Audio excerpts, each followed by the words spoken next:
Hello students, welcome to my new video.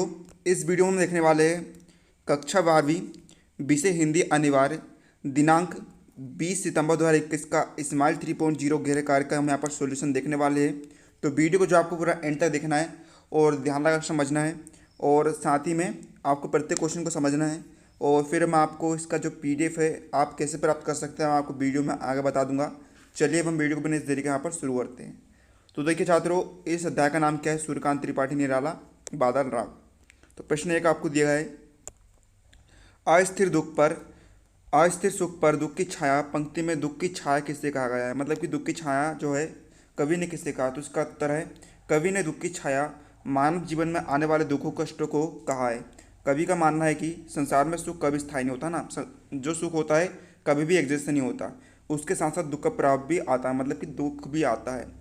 जो धनी लोग होते हैं वे क्या करते हैं, मजदूर लोग है ना जो भी होते हैं उनके क्या करते हैं, शोषण कर लेते हैं, मतलब कि उन पर अत्याचार करते हैं और अपने पास बहुत सारी संपत्ति जो धन है जमा कर लेते हैं।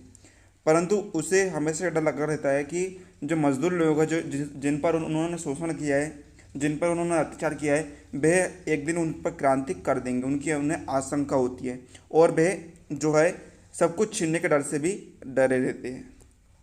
प्रश्न क्रमांक 2 हम यहाँ पर देखते हैं, आसनी आसनी पात से स्थापित उन्नत सतवीर पंक्ति में किसकी ओर संकेत किया गया है? तो देखिए इसको उत्तर हम देखते हैं।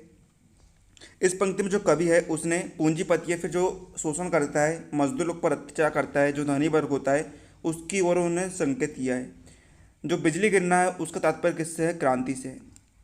क्रांति से जो विशेषाधिकार प्राप्त वर्ग है उसकी प्रभुसत्ता समाप्त हो जाती है और वे उन्नति के शिखर से गिर जाता है, उसका जो गर्व है वह चूर चूर यहाँ पर हो जाता है। प्रश्न 3 में देखिए हमें यहाँ पर एक पंक्ति दिख रही होगी, इस पंक्ति का हमें व्याख्या करनी है। तो देखिए क्या दी है पंक्ति, अट्याली कर नहीं रे आतंक भवन, सदा पंख पर ही होता जल विप्लव बलवन। तो देखिए इसको उत्तर में देखते हैं। सबसे पहले आप लिखेंगे प्रसंग, प्रस्तुत काव्यांश हमारे पाठ्य पुस्तक आरोह भाग 2 में संकलित कविता बादल राग से उद्धृत है। इसके रचयिता का नाम क्या है? महाकवि सूर्यकांत त्रिपाठी निराला जी है। इसमें कवि ने बादल को विप्लव व क्रांति का प्रतीक मानकर उसका आह्वान किया है। तो उसकी व्याख्या हम देख लेते हैं।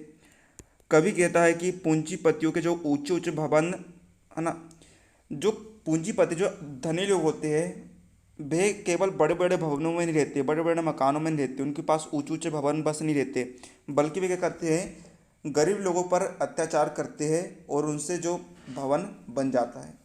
वो सदैव गरीबों का शोषण करते हैं और शोषण करने के बाद जो है ना, लेकिन एक दिन ऐसा होगा कि उस शोषण के ऊपर यहाँ पर जो भवन है उसके ऊपर बाढ़ आ जाएगी अत्यधिक वर्षा से, है ना, और बेसदा कीचड़ से भरी धरती को ही डुबोती है। भयंकर जल प्लावन सदैव कीचड़ पर ही होता है। विशेष भी आप यहाँ पर देख लेंगे, कवि ने पूंजीपतियों के विलासी जीवन पर कटाक्ष किया है ना, मतलब कि उनके जो रहन सहन का जो तरीका होता है उस पर उन्होंने यहाँ पर कटाक्ष किया है। दूसरा, प्रतीकात्मक भाषा का प्रयोग किया है। तीसरा, तत्सम शब्दावली का प्रयुक्त खड़ी बोली है। चौथा, पंख पर में अनुप्रास अलंकार है और पांचवा मुक्तक छंद यहाँ पर है। तो आप इसको पूरा समझिए, समझने के बाद आप इसका जो PDF सॉल्यूशन है आप इसे टेलीग्राम पर प्राप्त कर सकते हैं। टेलीग्राम की जो लिंक है वे मैंने डिस्क्रिप्शन में दे दिया हूँ, टेलीग्राम चैनल को सब्सक्राइब कर लेना। तो प्रश्न क्रमांक 4 हम यहाँ पर देख लेते हैं कि विप्लव रथ से छोटे ही शोभा पाते, छोटा शब्द किसका सूचक है? तो छात्रों यहाँ पर हम देखते हैं विप्लव रथ से छोटा ही शोभा पाते, छोटा शब्द किसका सूचक है? तो देखिए यहाँ पर विप्लव रथ से क्या तात्पर्य है? क्रांति गर्जन। जब जब क्रांति होती है तब तब शोषक वर्ग या सत्ताधारी वर्ग के सिंहासन डोल आते हैं। उन मतलब कि जब भी क्रांति होगी, जब जो जो मजदूर लोग हैं जो जिस पर शोषण हुआ है वे जब क्रांति करेंगे तो जो बड़े बड़े जो राजा होते हैं जो सिंहासन पर बैठे रहते हैं उनके सिंहासन जो है काँप जाते हैं, संपत्ति प्रभुसत्ता आदि समाप्त हो जाती है। कवि ने कहा कि जो क्रांति है, क्रांति छोटा ही, मतलब कि क्रांति से जब भी क्रांति होगी तो देखिए जो जिस पर शोषण होता है वही लोग उनको सपोर्ट मिलता है ना, उनको सहानुभूति मिलती है। मैं अब आपको बताऊंगा एक न्यू ऐप के बारे में जो स्टूडेंट्स में काफ़ी जल्दी पॉपुलर होते जा रही है। चाहे कोई क्वेश्चन हो, कोई डाउट हो या कॉन्सेप्ट समझ ना आए, बोर्ड्स हो या JEE नीट, पढ़ाई में कोई भी दिक्कत आ रही हो तो उसका सॉल्यूशन है फ्लो ऐप।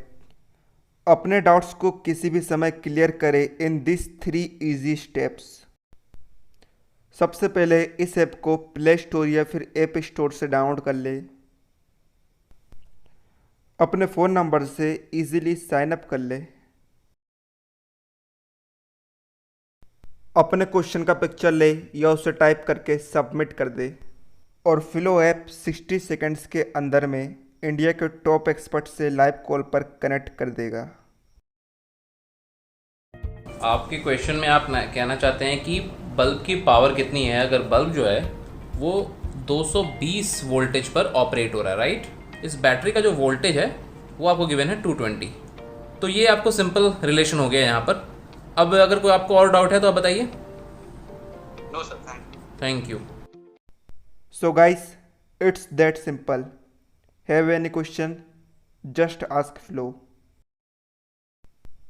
इस ऐप का लिंक नीचे डिस्क्रिप्शन में है, so just now download flow. यहाँ छोटे से के तात्पर्य है आम आदमी, जो मतलब कि जिस पर शोषण होता है, आम आदमी ही शोषण का शिकार होता है। उसका चिंता कुछ नहीं है, अपितु उससे कुछ अधिकार मिलते हैं, उसका शोषण यहाँ पर समाप्त हो जाता है। प्रश्न 5 हम यहाँ पर देख लेते हैं, आखिरी वाला।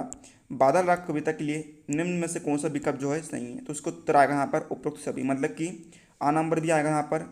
सामाजिक व आर्थिक विषमता का यथार्थ चित्रण किया गया है। बा नंबर भी यहाँ पर आ गया।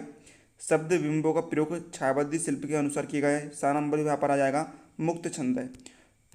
तो छात्रों, इस प्रकार यहाँ पर आपके सभी प्रश्न के उत्तर हो जाते हैं। उम्मीद आपको वीडियो लाइक कर देना, चैनल पर ना चैनल सब्सक्राइब कर लेना। मिलते हैं अगली किसी नए वीडियो, तब तक के लिए जय हिंद, जय भारत।